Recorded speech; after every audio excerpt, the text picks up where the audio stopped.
किसी भी इनइक्वलिटी को हम दो तरह से सॉल्व कर सकते हैं। पहला है एल्जेब्रिकली एंड दूसरा है ग्राफिकली। इस वीडियो में हम लीनियर इनइक्वलिटीज के एल्जेब्रिक सॉल्यूशंस के बारे में पढ़ने वाले हैं एंड इनको सॉल्व करने के लिए कुछ पर्टिकुलर रूल्स हैं, उनके बारे में हम पढ़ने वाले हैं। लीनियर इक्वेशंस में आप पढ़ चुके हो कि यदि हमें कोई लीनियर इक्वेशन गिवन है तो हम उस इक्वेशन के दोनों साइड कोई भी एक कांस्टेंट नंबर ऐड कर सकते हैं या फिर सब्ट्रैक्ट कर सकते हैं, जिससे कि उस लीनियर इक्वेशन पर कोई भी फर्क नहीं पड़ता। एंड इसी प्रकार हम लीनियर इनइक्वलिटीज को भी सॉल्व कर सकते हैं, तो उसके लिए हम कुछ रूल्स पढ़ते हैं। पहला रूल यही है कि हम किसी भी लीनियर इनइक्वलिटी के दोनों साइड सेम नंबर ऐड भी कर सकते हैं और सब्ट्रैक्ट भी कर सकते हैं। फॉर एग्जाम्पल, हम जानते हैं कि 3 इज लेस देन 4। तो अब हम यदि इस इनइक्वलिटी के दोनों साइड 5 ऐड करें तो we get 8 is less than 9 which is also true.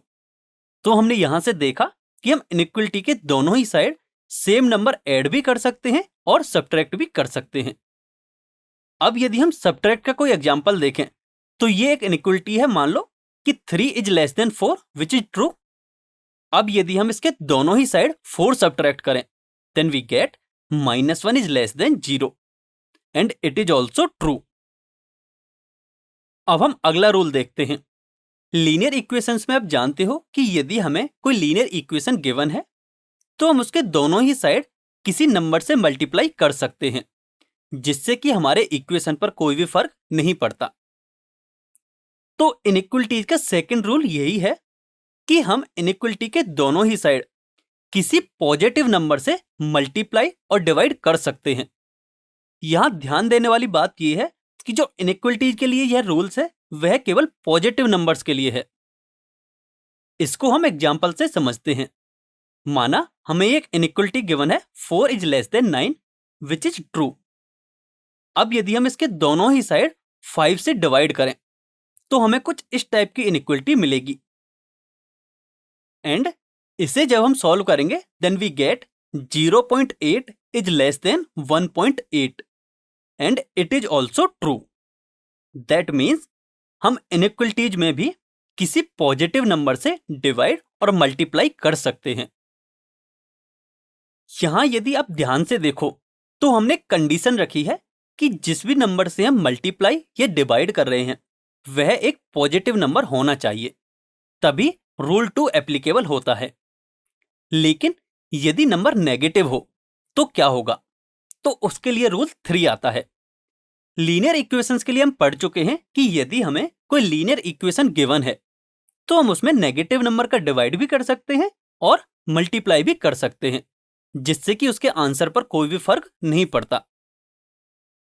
लेकिन रूल 3 ये कहता है कि यदि हम किसी लीनियर इनइक्वलिटी में किसी नेगेटिव नंबर का मल्टीप्लाई कर रहे हैं या फिर नेगेटिव नंबर से डिवाइड करते हैं तो इनइक्वलिटी का साइन रिवर्स हो जाता है। यानी कि यदि पहले हमें किसी इनइक्वलिटी का साइन ग्रेटर देन दे रखा है तो नेगेटिव नंबर से डिवाइड या मल्टीप्लाई करने के बाद लेस देन हो जाएगा। एंड यदि किसी इनइक्वलिटी में हमें पहले लेस देन का साइन दिया हुआ है तो नेगेटिव नंबर से डिवाइड या मल्टीप्लाई करने के बाद उसका साइन ग्रेटर देन हो जाएगा। इसे भी हम एग्जाम्पल से समझ सकते हैं। यहां आप देख सकते हो कि हमें गिवन है 6 is greater than 3 which is true. And अब यदि हम इस इनइक्वलिटी में -1 का मल्टीप्लाई करें तो लेफ्ट हैंड साइड पे मिलेगा हमें -6 एंड राइट हैंड साइड पे मिलेगा -3।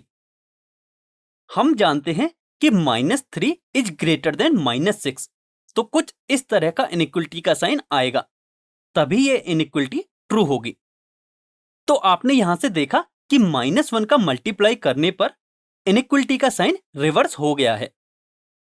तो अब आगे जब भी आप इनइक्वलिटीज को सॉल्व करोगे तो इस रूल को हमेशा ध्यान में रखोगे कि जब भी हम किसी इनइक्वलिटी में नेगेटिव नंबर का डिवाइड करते हैं या फिर मल्टीप्लाई करते हैं तो इनइक्वलिटी का साइन चेंज हो जाता है।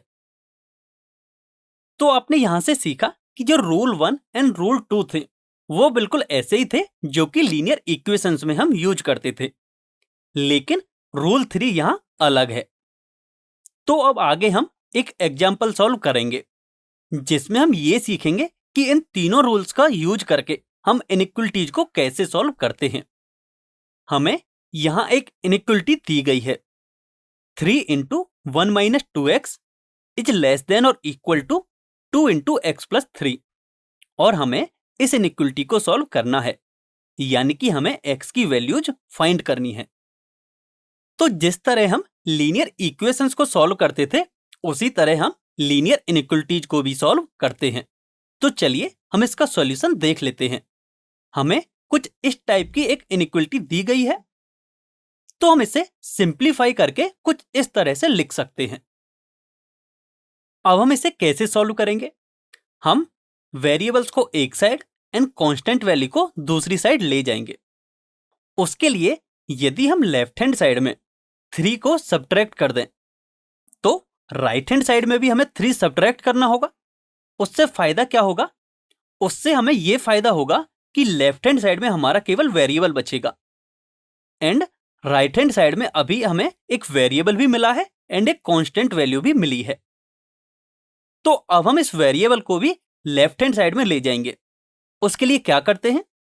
उसके लिए अब हम इस इनइक्वलिटी में दोनों ही साइड 2x सब्ट्रैक्ट करेंगे, जिससे कि हमें कुछ इस तरह की इनइक्वलिटी मिलेगी। अब आप यहां देख सकते हो कि हमें इस इनइक्वलिटी की लेफ्ट हैंड साइड में वेरिएबल मिला है एंड राइट हैंड साइड में कांस्टेंट वैल्यू मिली है। अभी हम डायरेक्ट x की वैल्यू फाइंड नहीं कर सकते, क्योंकि अभी x के साथ -8 का भी मल्टीप्लाई हो रहा है। तो इसको हम कैसे सॉल्व करेंगे? यदि हम दोनों साइड -8 का डिवाइड कर दें, तो इनइक्वलिटी के लेफ्ट हैंड साइड में केवल x मिलेगा, और हम फिर x की वैल्यूज आसानी से फाइंड कर सकते हैं। लेकिन अब जब हम -8 का डिवाइड करेंगे, तो हम पढ़ चुके हैं कि इनइक्वलिटी का साइन रिवर्स हो जाएगा। तो इसे हम कुछ इस तरह से लिख सकते हैं। यहां आप देख सकते हो कि पहले इनइक्वलिटी का साइन था लेस देन और इक्वल टू, एंड -8 का डिवाइड करने के बाद इनइक्वलिटी का साइन हो गया है ग्रेटर देन और इक्वल टू।